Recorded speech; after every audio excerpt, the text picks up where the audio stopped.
I'm not going to get into plea negotiations because they are privileged under statute, but it was outrageous.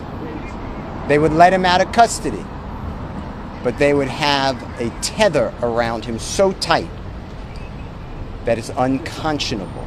And we are back. Thank y'all for watching today. Go ahead and hit that like button. You know, it helps us out and it helps you because it helps us. We're going to bring you a quick video here of the reaction from Brian Steele and Keith Adams, Thug's attorneys, and then Thug's father. All three have one thing in common at least. Well, let's say two things. One, they're all happy to see Thug is free and able to go home, hug his children, be with his family, get back to doing what he loves to do. And I think we would all agree with that. But another thing that they all agree on is that there was something dastardly and downright wrong about this prosecution and that things desperately need to change. And again, I think we would be mostly in agreement with that as well. I'm not going to do a lot of talking, y'all, but I do have to tell you, we are a real paralegal school. We've been at this for over 20 years.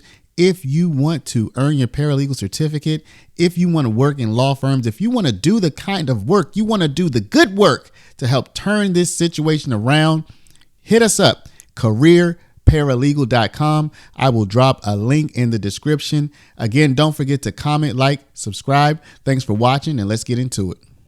I'm Brian Steele, B-R-I-A-N-S-T-E-E-L. And I'm Keith Adams, K-E-I-T-H-A-D-A-M-S.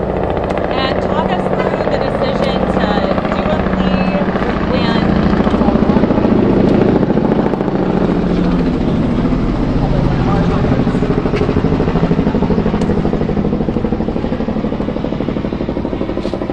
All right, if y'all don't mind talking us through the decision to make a plea and just how today ended up going and transpiring. Well, this was excruciating because hopefully, in our collective opinion, Jeffrey would have been found not guilty of everything. So this is very painful. But that's another 3 months or so in custody. And he wants to go home to his family. And negotiations totally broke down with the district attorney's office. Horribly broke down. And at that point, we believe that justice would be found with the honorable court. And Jeffrey just wanted to go home. How agonizing it is to know that we've spent a year trying a case where the prosecutors have put on lies, knowing lies, hiding evidence, is insane in 2024 in the United States of America. And the only reason that this got revealed is because of you people. You people brought the truth to the community because nobody knows this. This is not the only courtroom it's happening in, and I just want to thank all of you. I especially want to thank Jeffrey for letting me represent him. I think he's a wonderful person who does wonderful things and will continue to do things even greater. I cannot express to you how Shaquille Kokomo, how Trisha Renard, how Haley, how my wife Colette, how Bram,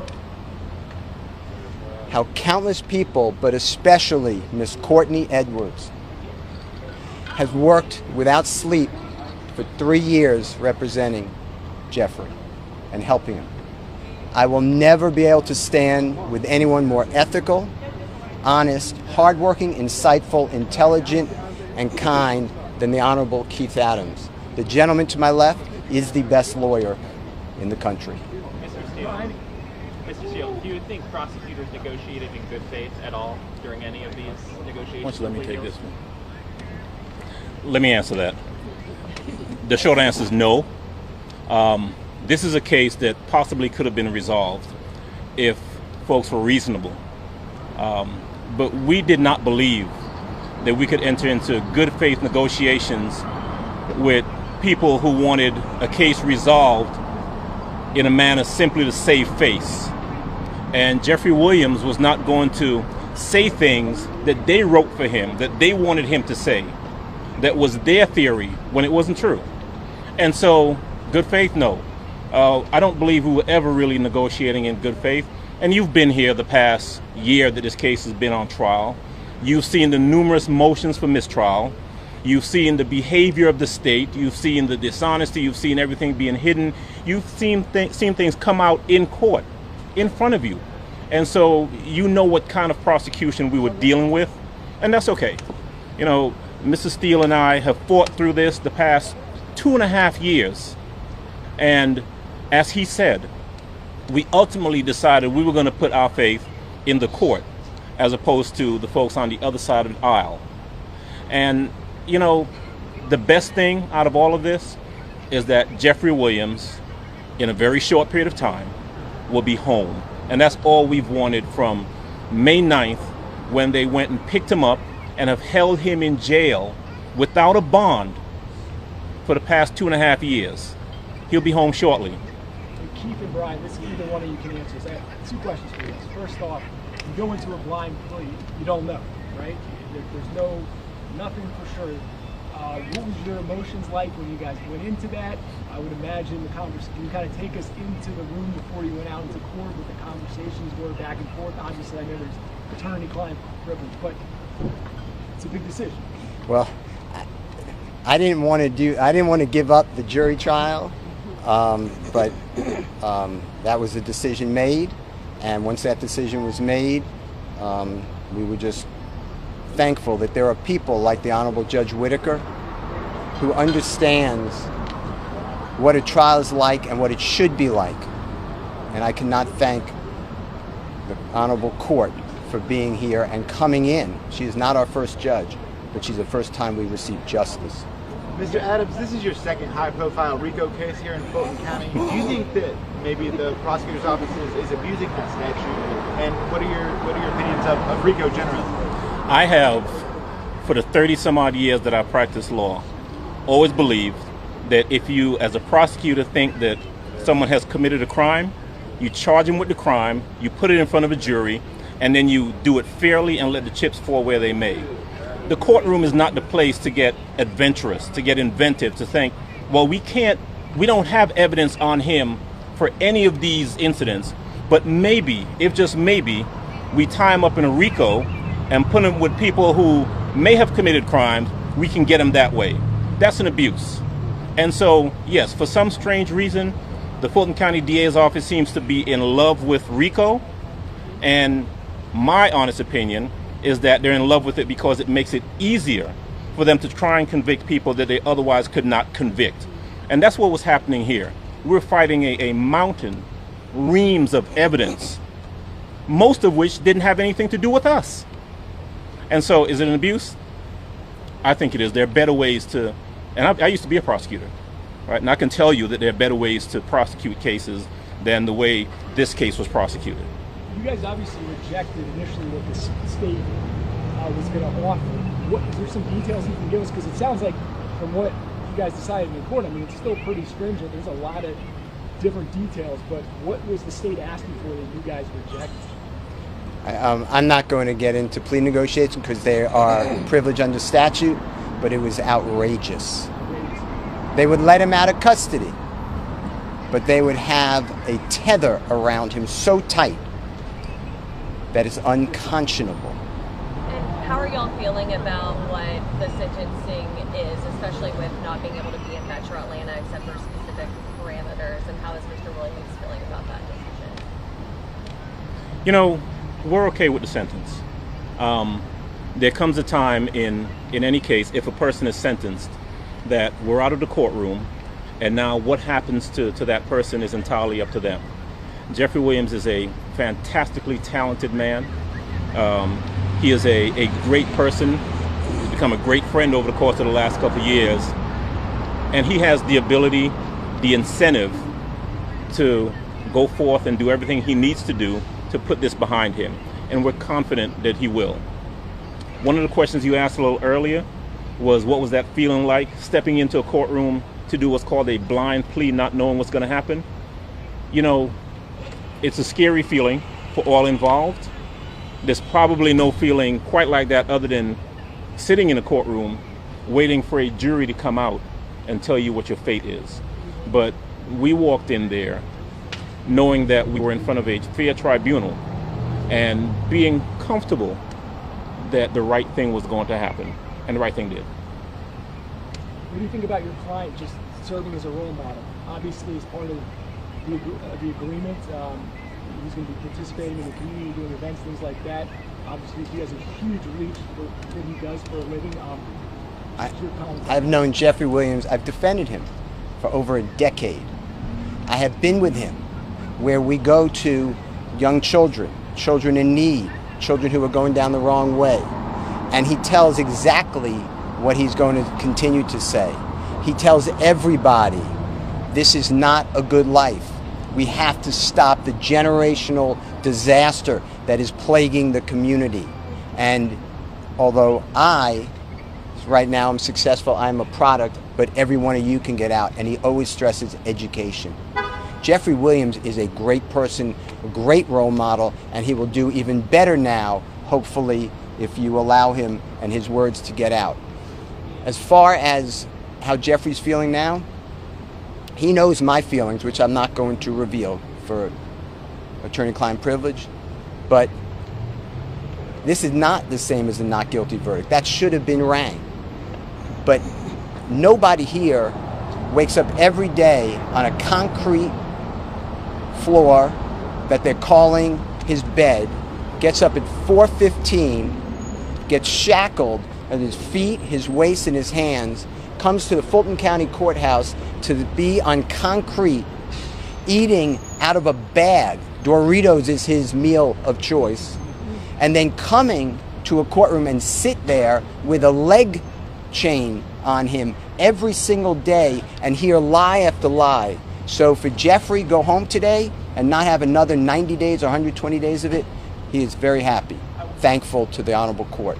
So to answer your question, this was not what I wanted.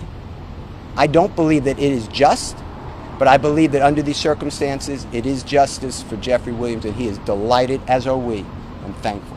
Can I ask you, you were standing right next to him as he was addressing the judge.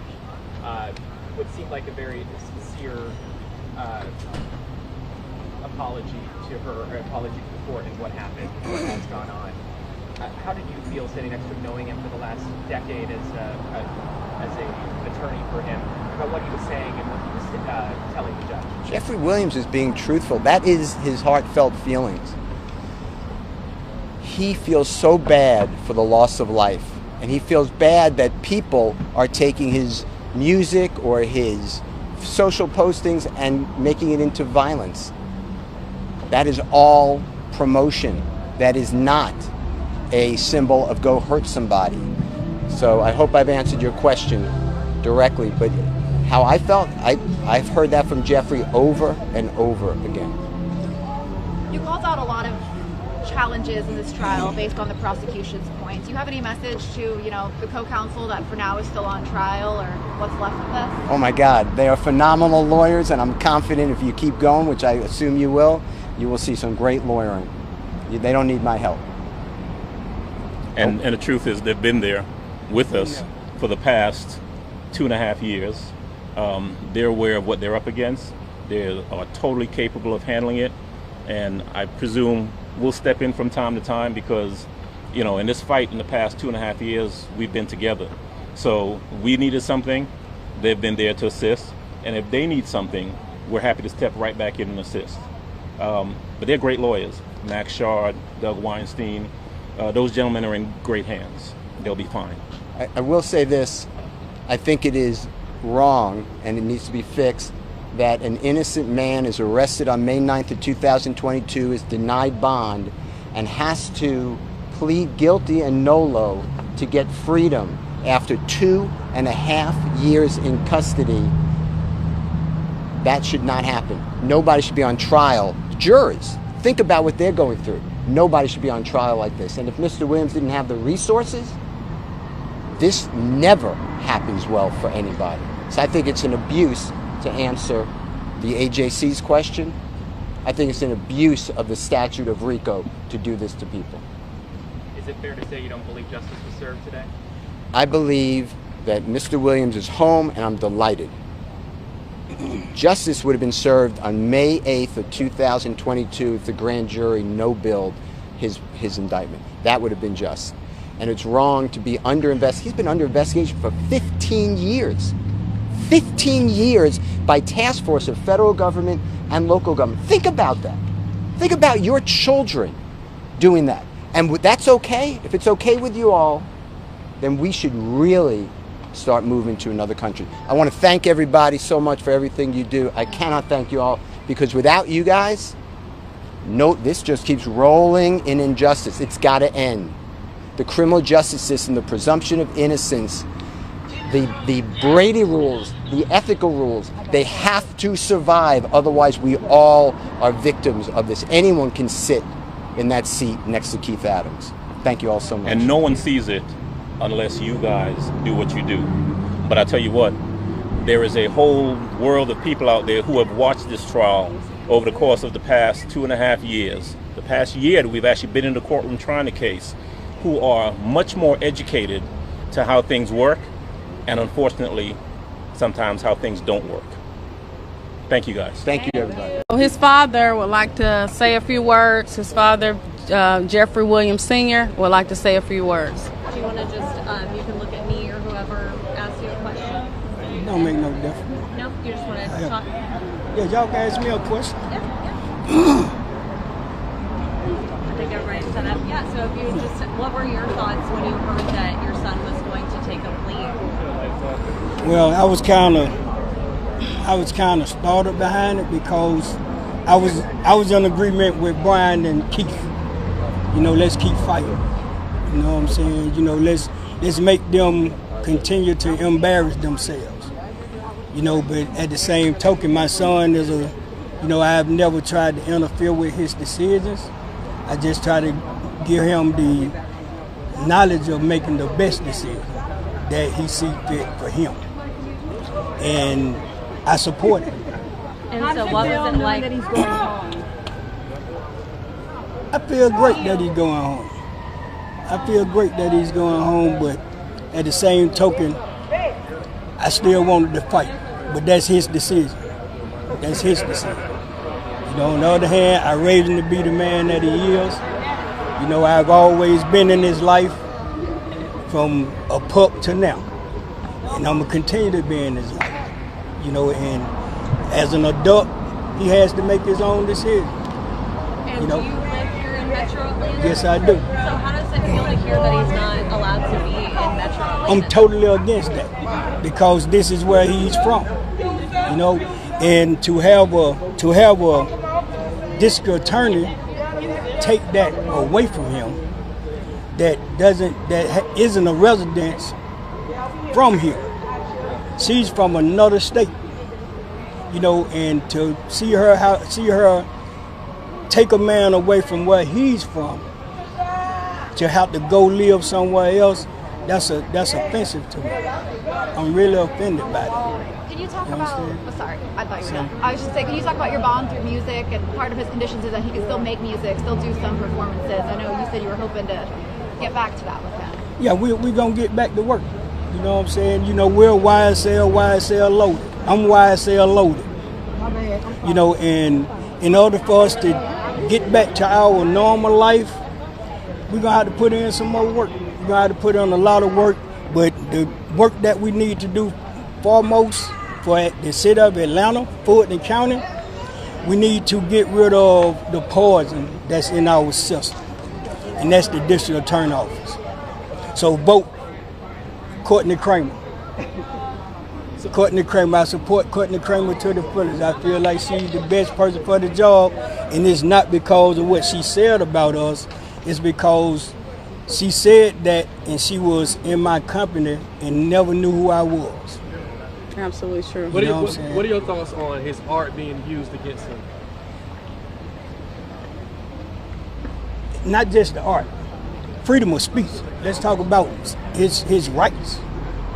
We freedom of speech, man. You know, how can you take a person's freedom of speech and say, now we're gonna tell you how you need to talk or how you supposed to talk?